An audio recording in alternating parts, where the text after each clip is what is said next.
செய்திகள் தொடர்கின்றன. நாமக்கல் அருகே நடைபெற்ற வாகன சோதனையில் 308 கிலோ கஞ்சா பறிமுதல் செய்யப்பட்டுள்ளது. சேலத்திலிருந்து கரூர் நோக்கி சென்று கொண்டிருந்த அம்பாசிடர் காரை நாமக்கல்லை அடுத்த கிரம்பூர் செக் போஸ்டில் போலீசார் வாகன சோதனைக்காக நிறுத்தினர். அப்போது காரிலிருந்து 4 பேர் தப்பியோடினர். இதனைத் தொடர்ந்து சந்தேகமடைந்த போலீசார் காரை தீவிர சோதனை செய்தனர். சோதனையில் 308 கிலோ கஞ்சா பறிமுதல் செய்யப்பட்டுள்ளதாக கூறப்படுகிறது. இதுகுறித்து வழக்கு பதிவு செய்துள்ள போலீசார் தப்பியோடிய நபர்களை தேடும் பணியில் ஈடுபட்டுள்ளனர். கடத்தப்பட்ட கஞ்சாவின் மதிப்பு 3 லட்சம் ரூபாய் இருக்கும் என்று கூறப்படுகிறது. திருமணத்திற்கு முன்தினம் மணமகன் கடத்தப்பட்டதால் அவரை மீட்டுத் தர அரசு நடவடிக்கை எடுக்க வேண்டும் என்று மணமகள் வேண்டுகோள் விடுத்துள்ளார். ஒரத்தநாடு அருகே உள்ள பொட்டலங்குடி காடு பகுதியைச் சேர்ந்தவர் விஜயா. இவர் முருகானந்தம் என்பவரை 5 ஆண்டுகளாக காதலித்து வந்துள்ளார். அவர்களுக்கு திருமணம் நிச்சயிக்கப்பட்டு தாலி, புடவை, மாலை உள்ளிட்ட அனைத்து திருமணப் பொருட்களும் வாங்கப்பட்டு விட்டது. இந்நிலையில் திருமணத்திற்கு முன்தினம் மணமகன் திடீரென்று கடத்தப்பட்டார். இதைத் தொடர்ந்து மணமகள் விஜயா தாலியுடன் தனது எதிர்கால கணவரை மீட்டுத்தர கோரி பட்டுக்கோட்டை காவல் நிலையத்தில் புகார் செய்துள்ளார். இந்த சம்பவம் அந்த பகுதியில் பரபரப்பை ஏற்படுத்தியது. குன்னூர் சுற்றுவட்டார பகுதிகளில் தொடர் மழை பெய்ததன் எதிரொலியால் திடீர் நீரூற்றுகள் உருவாகியுள்ளன. இதனை சுற்றுலா பயணிகள் கடும் குளிரையும் பொருட்படுத்தாமல் வந்து பார்த்து செல்கின்றனர். நீலகிரி மாவட்டத்தில் கடந்த மாதம் 5ஆம் தேதி வரை தொடர் மழை பெய்தது. இதனால் மாவட்டத்தில் ஆங்காங்கே பாதிப்புகள் ஏற்பட்டது. தற்போது சீதோஷ்ண நிலை மாறி பனிப்பொழிவு ஏற்பட்டு வருகிறது. இந்நிலையில் ஏற்கனவே பெய்த தொடர் மழையால் குன்னூர் மேட்டுப்பாளையம் மலைப்பாதையில் 9 இடங்களில் உள்ள நீரூற்றுகளில் மலை உச்சியிலிருந்து தண்ணீர் ஆர்ப்பரித்து கொட்டுகிறது. புதிதாக பாறைகளுக்கு இடையேயும் ஊற்று நீர் பெருக்கெடுப்பதால் பார்ப்பதற்கு கண்கொள்ளா காட்சியாக விளங்குகிறது.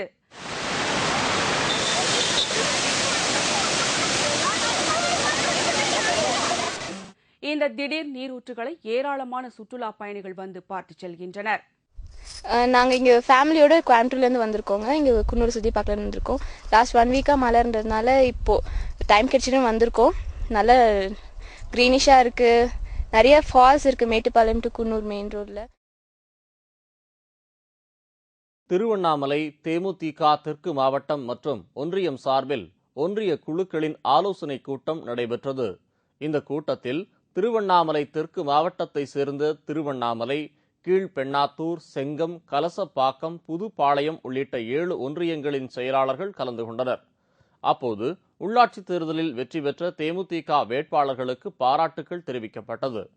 அதைத் தொடர்ந்து எதிர்வரும் நாடாளுமன்ற தேர்தல் மற்றும் புதிய உறுப்பினர் சேர்க்கை குறித்து ஆலோசனை நடத்தப்பட்டது.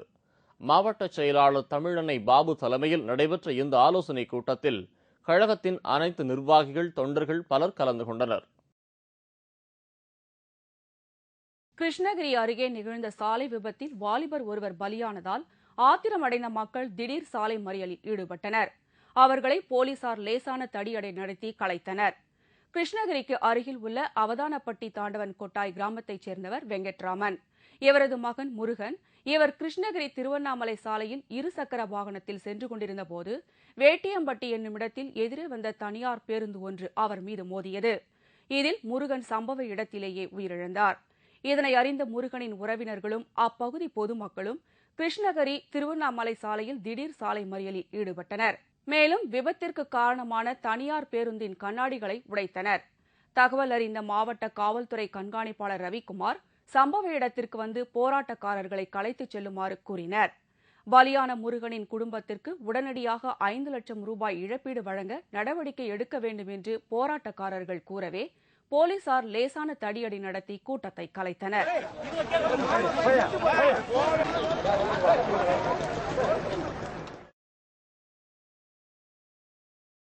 புதுவை மாநில கல்வி அமைச்சர் விவகாரத்தால் கல்வித்துறை முடங்கியுள்ளதாகவும் தற்போது யார் அந்த பொறுப்பை நிர்வகிப்பர் என்பதை முதலமைச்சர் ரங்கசாமி விளக்க வேண்டும் என்றும் முன்னாள் முதல்வர் வைத்தியலிங்கம் தெரிவித்துள்ளார். புதுச்சேரி சட்டமன்ற எதிர்க்கட்சித் தலைவரும் முன்னாள் முதல்வருமான வைத்தியலிங்கம் செய்தியாளர்களை சந்தித்தார். அப்போது புதுவை சட்டமன்ற பொது கணக்கு குழு தலைவர் பதவிக்கு தேர்தல் நடத்துவதுதான் வழக்கம் என்றும், ஆனால் அந்த மரபை சபாநாயகர் மீறி ஆளும் கட்சிக்கு ஆதரவு தரும் சட்டமன்ற உறுப்பினரை நியமித்துள்ளதால் தான் அந்த குழுவின் உறுப்பினர் பதவியை ராஜினாமா செய்துவிட்டதாக கூறினார். மேலும் கல்வி அமைச்சர் கல்யாண சுந்தரத்தின் விவகாரத்தால் கடந்த 1 மாதமாக கல்வித்துறை முடங்கியுள்ளதாகவும் தற்போது யார் அந்த பொறுப்பை நிர்வகிப்பர் என்பதை முதலமைச்சர் ரங்கசாமி விளக்க வேண்டும் என்று முன்னாள் முதல்வர் வைத்தியலிங்கம் தெரிவித்துள்ளார்.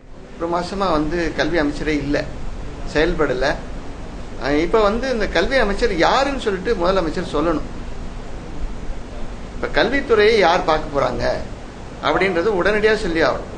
இல்ல அவரே பார்க்கிறாரா, இல்ல வேற யார்ட்டையாவது மந்திரி கிட்ட கொடுக்க போறாரா, இல்ல புதுசா ஒரு மந்திரி போட போறாரா? சிறுவர்கள் பெண்கள் இறங்கும் பூமிதி குண்டம் திருவிழா பொள்ளாச்சி ஸ்ரீ சிவகங்கா பரமேஸ்வரி அம்மன் திருக்கோயிலில் நடைபெற்றது. பொள்ளாச்சி அருகே உள்ள மன்றாம்பாளையத்தில் புகழ்பெற்ற பழமை வாய்ந்த ஸ்ரீ சிவகங்கா பரமேஸ்வரி அம்மன் கங்காதரர் திருக்கோயில் உள்ளது.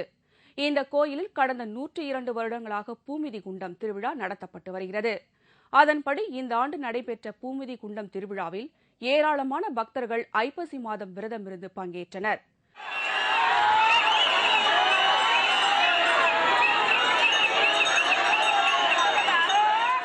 சிறுவர்கள், பெண்கள், ஆண்கள், வயதானவர்கள் என அனைத்து தரப்பினரும் பூமிதி குண்டத்தில் இறங்கி கடவுளை வழிபட்டனர். இவ்விழாவை காண பொள்ளாச்சி சுற்றுவட்டார பகுதிகளிலிருந்து ஆயிரக்கணக்கான பக்தர்கள் வந்திருந்தனர். ஐப்பசி மாதம் 12ஆம் தேதி நோன்பு சாட்டி அதை 15 நாட்கள் விரதம் இருந்து 15வது நாளில் குண்டம் திருவிழாவை மிக சிறப்பான முறையில் கொண்டாடி குண்டம் இறங்கி வருகிறோம்.